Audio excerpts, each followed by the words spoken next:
Hello, this is Professor Teresa Pelkie. This is Session 3, Part 3, Working with Functions.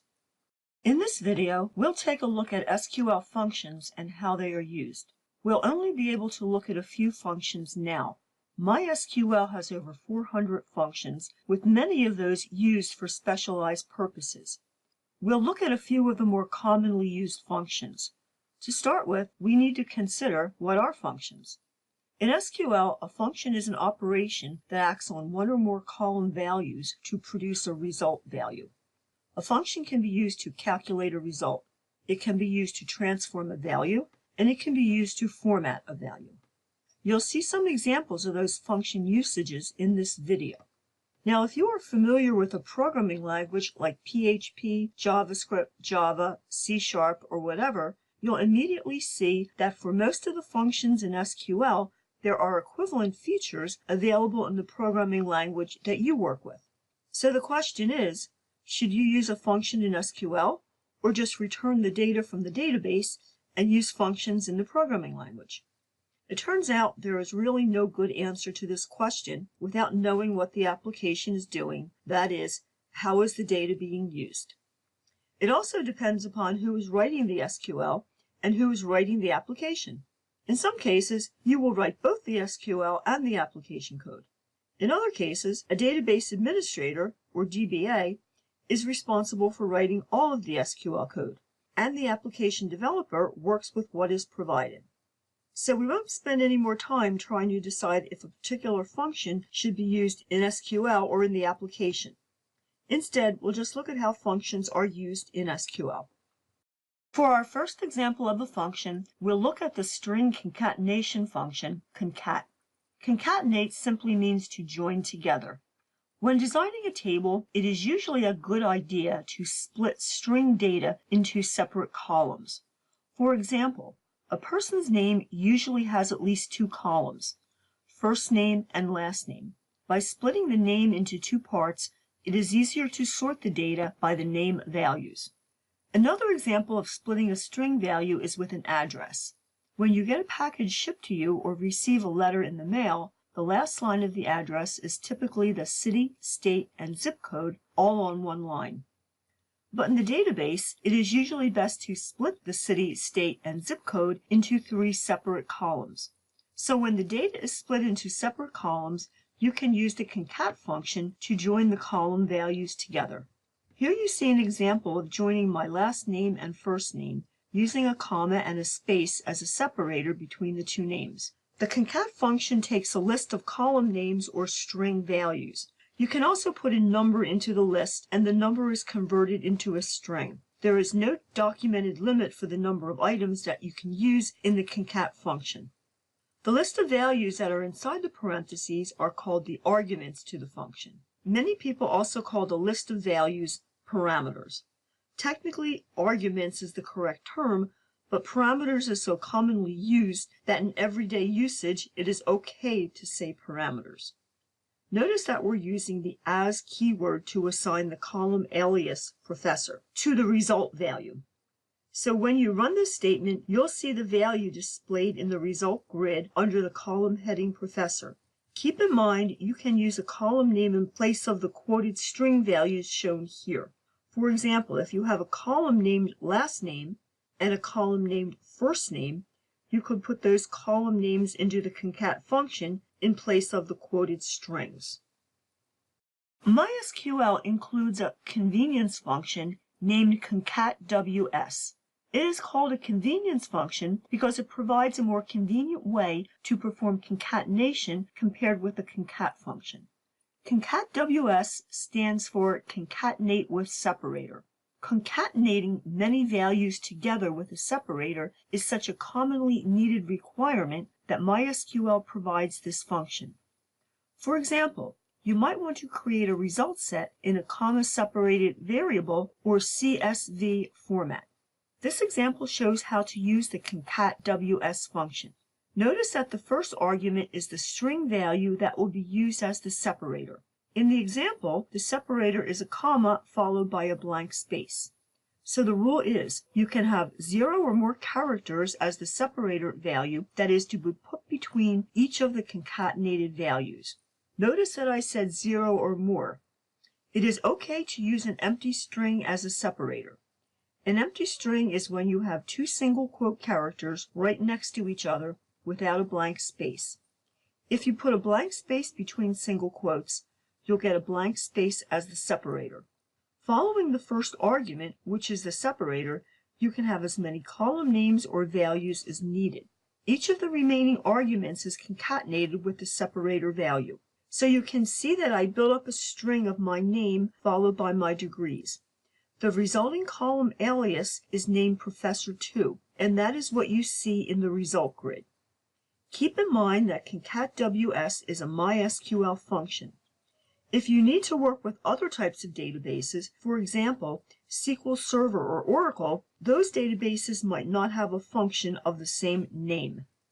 Now we'll look at numeric operations. Strictly speaking, numeric operations are not functions, but we'll look at them now so that you'll know how to work with them. This simple select statement shows an example of the 4 common arithmetic operators. For each operation, we use the as keyword to assign a column alias for the resulting value. Because add is an SQL keyword, we need to surround it with the MySQL reserved word delimiter, the tick character. When you type in a statement like this in Workbench, the MySQL keywords are shown in blue. So when you type in the word add, it shows up as blue. That would be a signal to you that you either need to rename the alias or surround it with the tick delimiters. On the previous slide, you saw the arithmetic operators. Now we'll look at how you can control how the resulting value is displayed using the format function. In this select statement, we are using 2 divide operations to produce 2 resulting values. In the first operation, with the resulting value divide, MySQL displays the result using 4 decimal places. The second operation uses the format function to format the result, divide 2, with 2 decimal places. Look at how the arguments are used in the format function. The first argument is the value that you want formatted.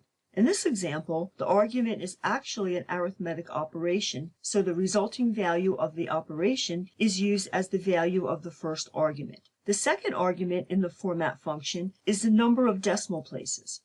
In this example, the value 2 is specified. So in addition to knowing about the format function, you should also notice that an argument value can be the result of an operation or the result of another function. You'll see functions within functions quite a bit in SQL. Functions within functions are sometimes referred to as embedded functions. You'll work with more examples of embedded functions in the lab for this session. We'll look at some functions you can use with date values on the next few slides. In most databases, a lot of date data is used. In addition to recording data from application, you'll frequently include date data in your tables to keep track of when a row was inserted into the table and when the last change was made. One of the problems with date data is that it is very hard to write code that performs date arithmetic. For example, many business applications need to know what the date will be at a certain point in the future and how many days there are between 2 dates. Because of the requirements to be able to perform calculations on dates, all SQL databases include a date data type and variations like datetime and timestamp. In addition to the data types, SQL databases provide many functions to work with dates. On this slide, you'll see examples of some of the functions that work with the day part of a date. Each of the functions uses a literal date value as its argument, although the argument could be a column name from a table. Each function returns a value that has an alias name. You can see the results in the result grid. One thing to notice in the select statement is the color coding used for the function names. The day and day of month function names are shown in blue. That means that the name is an SQL reserved word. If you try to use the word day or day of month as the alias name, it would be an error unless you surround the name with the MySQL tick marks. The day name, day of week, and day of year functions are shown in purple. That means that those function names are not SQL reserved words, and you can, in fact, use those names as alias names. A general rule to follow with any programming language is even though you can do something, it is usually not a good idea to use language elements as your own names. In this example, day name, day of week, and day of year are MySQL language elements. Since those names are already in use in MySQL, it is not a good idea to use those as alias names. The simple fix shown here is to simply add a prefix to the function name. So all of the alias names start with the letter F for function results. In any programming language, when you're naming your own variables, you have an unlimited number of choices available to you, using the letters of the alphabets and numbers if needed. Don't start down the path of causing problems and confusion by stepping on names that the programming language has already taken for its use. As with the days, so with the months. On this slide, you see two of the month functions. The first function, named month, retrieves the month number from the given date. Notice that the value that is returned is the actual month number, in this case 2 for February. Some languages, such as JavaScript, return a month number using a zero-based numbering system. So in JavaScript, the month number for February is returned as 1, with the month 0 being January. Zero-based numbering for date values makes so little sense that fortunately, MySQL and all of the database systems return human-friendly values. That is, the date functions in a database management system return the values that a normal person would expect. The month name function returns the spelled out name of the month. The value that is returned is based on the national language setting in use for your server. For example, if your server was configured for Spanish instead of English, the month name would be returned in Spanish. Now we see some examples of date arithmetic functions. At first glance, this does not look like arithmetic, since we're not using any plus or minus signs. But the arithmetic is performed based on the function names. The dateDiff function returns the difference between two dates. The return value is the number of days between the dates. In the example, the first argument to dateDiff is April 1st, 2018.